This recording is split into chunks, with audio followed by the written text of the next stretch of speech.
All right, welcome back. Pool tables, ping pong tables, air hockey tables, shuffleboard tables, dartboards, darts, pool cues, and other gaming accessories, pub tables, bars, bar stools, and home theater seating. You can find all of that and much, much more at Games and Things out there at the corner of Kingston Pike and Lovell Road in West Knoxville. They've been around for more than 40 years. They do a tremendous job. Their motto is because life should be fun, and they make it fun. Let me tell you, if you go out to their showroom, you'll be blown away by everything they have in terms of turning your home into an entertainment zone for the family. Whether you want to spend a lot of money or spend a little money, big things, small things, they got it all. Games and Things. OurGameRoom.com to learn more. All right, let's take a look at the 2021 schedule. We're going to leave it up there for a second because you know our four ugly faces. Guys, what is the...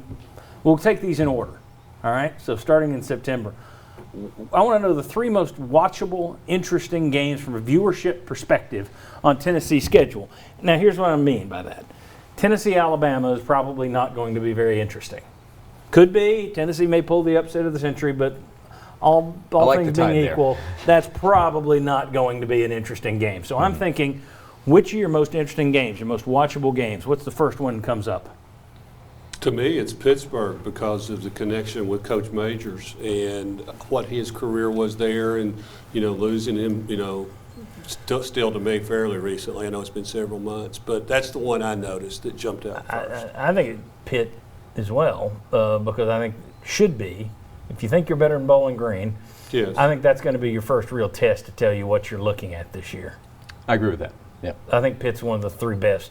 Most telling, watchable games. Would you agree, Vince? Yes, top and three? they're kind of sneaky competitive, where they're probably slightly above 500. Maybe they're not the marquee name, but they can be competitive. And they lost a lot of good players. I looked it up earlier, but they lost a lot of good players.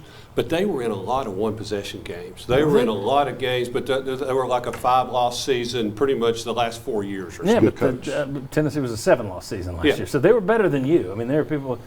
Who did I say last week? They took care of Florida State and Virginia Tech pretty easily. Those weren't great teams last year. I don't think Tennessee beats either of them, though. Mm-hmm. So I think Pitt's a legit game. All right, number two. What's the second most watchable game we're going with? And these aren't in order, but what else do you think is most watchable? I'm going to go Ole Miss. Yeah. Lane Kiffin, offense, probably a lot of points in that game on both sides. 60-59? Yeah. Okay. Who do you agree? Ole Miss? Who says Ole Miss? Ole Miss because Lane Kiffin coming back, but also don't forget about Josh Heupel and Danny White going back to Florida and playing the Gators. And there's a little bit of, I wouldn't say animosity, but there was some friction there through the years. So that's up there, but obviously to me, I think Ole Miss is number two. Yeah, I would rank Ole Miss one if I was grouping those three. I think those three games are the most. I would include Florida in addition to Pitt. But with Ole Miss, you have the Lane Kiffin factor. I mean, that right there. You don't need anything else. And then Ole Miss, very offensive, suspect defense. Tennessee, offensive, suspect defense. And so many of the comparisons back and forth, I think that it's just And don't forget, Josh Heupel's 2-0 against Lane Kiffin. Has beaten him handily both times. So that'll come up, I'm sure. Yeah. All right, so Pitt, Ole Miss, would you agree Florida is your third most watchable? Well, I'm not giving Tennessee as much of a chance. So if you're trying to find a big boy on the schedule, I would go Florida. If not, Missouri kind of stands out to me. Year two with their head coach, you're looking in the East to show. I think the first step is, okay, are we better than South Carolina, Kentucky, Missouri? That conversation we've had for years now. Yeah. Well, it's a reset on the conversation. So I think Missouri, with what they could be offensively, they have a good second-year quarterback coming back. You go there. So how can you do on the road against the middle-of-the-pack SEC East team? Well, it's interesting. I had Ole Miss, Pitt, and Florida as my 1, 2, 3, and I had Missouri, South Carolina, and Kentucky as my next three for the exact reason you say, and that is if you want to start climbing, those are the ones you have to beat. Then it gets, Bowling Green, I'm tempted to put that on there since it's the first game. Yes, I know. And you're going to first taste of what the offense is going to be, but you hope that won't be an exciting game. You hope that won't be a watchable game in terms of back and forth. Mm-hmm. But Tennessee Tech, who cares? I don't give you much of a chance against Alabama, Georgia. South Alabama, maybe a game, but I don't care. Vanderbilt, I don't care. I'm not so quick to dismiss Georgia. I think if you're the big three, I think you've got the best chance against Georgia than you do against Alabama and Florida. I would say Florida. Even though Florida's on the road, they've lost a lot. Yeah. Yeah, but I mean, that's Florida to me just had a huge gap between Tennessee and Florida, and it has been for several years. Yeah. And it's like you don't even feel like at times that's competitive. Georgia, you've at least I think got a chance, and you've had some moments against them. Here's my concern though: Florida's early in the season, Georgia's late in the season.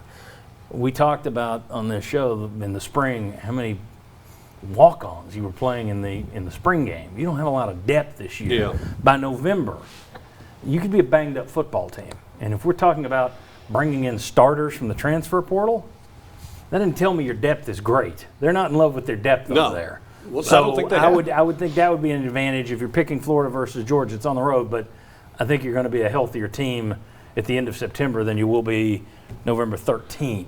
But okay, Georgia, Florida.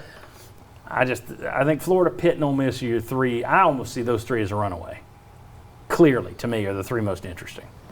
Yeah, Florida, obviously the rivalry portion of it too, and then what is Florida? They're going to be far from a finished product early in the year as well, so maybe that kind of closes the gap a little bit also. I thought about South Carolina a little bit also. You mentioned them, John, and that's because typically they play close games. Not a great team, but they've had some pretty good additions in the transfer portal too, so maybe they'll be at least competitive, and that would be a close. Yeah, weird things happen there. It's two first-year coaches, Shane Beamer at South Carolina, Josh Heupel at Tennessee. And going to Kentucky, man, they came in here and smacked you around, a couple of pick sixes, and just that was, to me, one of the most disappointing games of the whole season, because you come into that, you're playing for your season, and you got a chance to turn some things around, and you were just not even in the ball game with them. And I think you can make a case that was your worst, Yeah. your biggest gut punch last year, because there was a time, most of us remember, you don't lose to Kentucky at Tennessee. But to get poleaxed by them on your home field like that, that was almost unimaginable. I know Vanderbilt had blown Tennessee out in recent years, which was also quite shocking. But it seems like that was in Nashville, the blowout loss. I don't remember Kentucky coming in here and whipping Tennessee like that in my No, it was mind. historical. Yeah. So that at Kentucky is going to be important. But all right, so our big three most watchable games: Ole Miss, Pitt, and Florida. Yeah. Okay. Very good. When we come back, the state of Tennessee passed a name, image, and likeness bill this week. Everybody knows it's coming. All these states are going to be doing it. Tennessee's a little behind and wins theirs kicks in comparison to other SEC states. But the bigger question is, overall, is this new move to getting players paid a good thing or a bad thing for the Tennessee program as it stands right now? We'll explain and discuss. Come on back.